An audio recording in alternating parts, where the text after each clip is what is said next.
Oh, look at the fishy right down by the light. See him? Yeah, that's a stickleback. Try to get it. A nice big fishy. Okay, let's see. When we come out here for Pure Pures, the idea is to show people creatures they've never seen before. There's a sea jelly right there, Yeah. and then below that is a little worm. And there's a lot of different creatures out here in the water that are swimming around. A ring nudibranch. We've seen the squid tonight, and we've seen the harbor seal come out tonight to enjoy the buffet. And we've got the food web in action.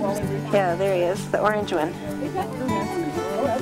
Oh, yeah. So people are learning things, they're seeing new creatures, and they're experiencing the sound in a completely new way, which I'm hoping will mean that they'll see that the sound is a wonderful place to be. We all live here, it's part of who we are, it's part of what we love about being here. I think that's really cool.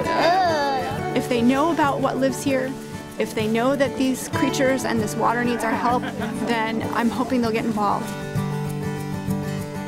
This event is called a Peer Pier. It's a good play on words and a great way to shine a light on a growing problem, the health of Puget Sound. I sometimes wonder whether we realize the amount of damage that we are cumulatively doing to the system.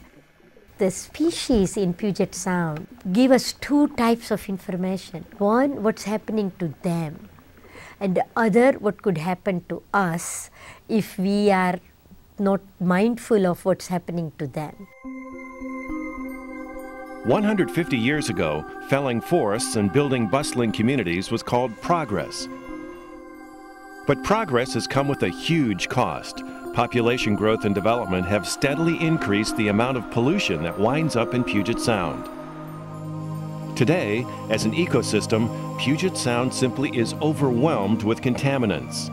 Imagine if you're polluting anything from nutrients to stormwater to metals, you're going to concentrate a lot of bad water quality, which can cause the organisms right below my feet to take it up and become more toxic. They can pass toxic chemicals up through the food chain to larger organisms like fish and birds and even marine mammals. Restoring the health of Puget Sound is now one of the region's top priorities, and leading the charge is People for Puget Sound. People for Puget Sound is strong because we emphasize people. We see people as part of the ecosystem, and so we're not trying to suggest to people that the environment is something over there and people are something over here. We bring those things together. On any given Saturday, while most of us are enjoying the morning paper and a second cup of coffee, a small army gathers along the shores of Puget Sound. Out here today, we're moving invasive plants, but we're also planting natives. It's a really good feeling about being able to rip a plant out of the ground and see the whole thing come up, roots and all, and you know you really got it, and you know that that sucker's not coming back. And then to be able to turn around and in that same spot, plant a native plant that's going to grow up and provide more of a resource to the wildlife and really improve the quality of Puget Sound, that just really speaks to people. We almost got it.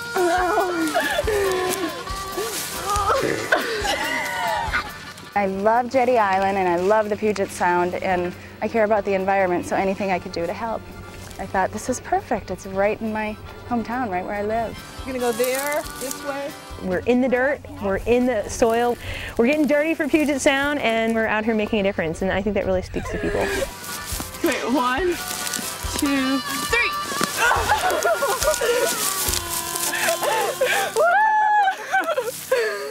I do think people increasingly get this. I mean, well, I ran into one guy once who told me, I'll tell you one thing right now, I am not going to be a part of any ecosystem. But you don't hear that much anymore. The horseshoe crab and just check it all out and see different things. Saving Puget Sound means making good science accessible. This is an upstream solution. People for Puget Sound sponsors events that preach to an ever-growing choir. And I felt so good to be a part of like a younger generation. The environmental education community. It's just a really wonderful opportunity for people to come together and learn about what's going on here locally and take back tips and tools and connections that they've made to use in their own communities. Meeting people who are already making a difference and asking them how I can help is utterly amazing. I think I can make a difference just like they have, and the more people we get together to make a difference, the bigger it is. I just this last week talked about the dying of Puget Sound to my kids. And I said, those poor organisms that don't have enough oxygen to breathe, you know, what has happened? Is it something we're doing? And I shared a few examples with them. The classroom got quiet. I said, you're important. So if we do our little part, and other people like us, we're doing things that other kids haven't had a chance to do. And now you get to educate the younger community. So we are doing something, not just sitting in a classroom learning. When we look at the momentum we have right now for Puget Sound restoration, which I truly believe can be successful if we remain committed like we are today, that momentum began with 4 or 5 people, and 2 of them are Mike Sato and Kathy Fletcher. Our environment is our future, and that's what we're here today to tell our legislators. Amazingly, for today's event, more than 500 people have pre-registered.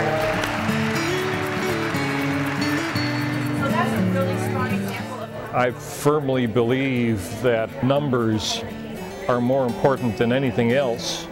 When you're talking to legislators, the greatest issue in the world is going to go nowhere if there's only one lone voice in the wilderness. So to have 500 advocates down here at once lobbying their legislators is a powerful force. When I see an army of real people, I love it. I absolutely love it.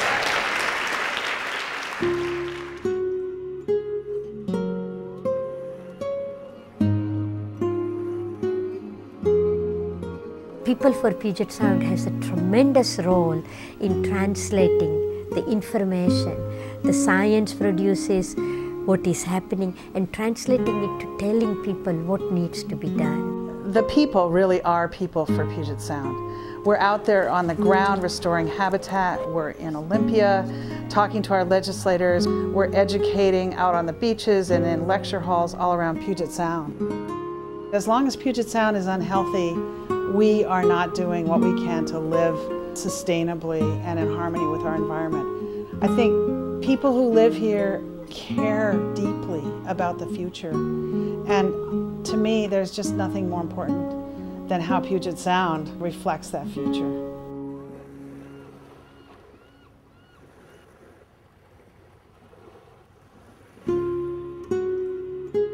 Please support a healthy sound for our kids and grandkids. Donate today at www.pugetsound.org.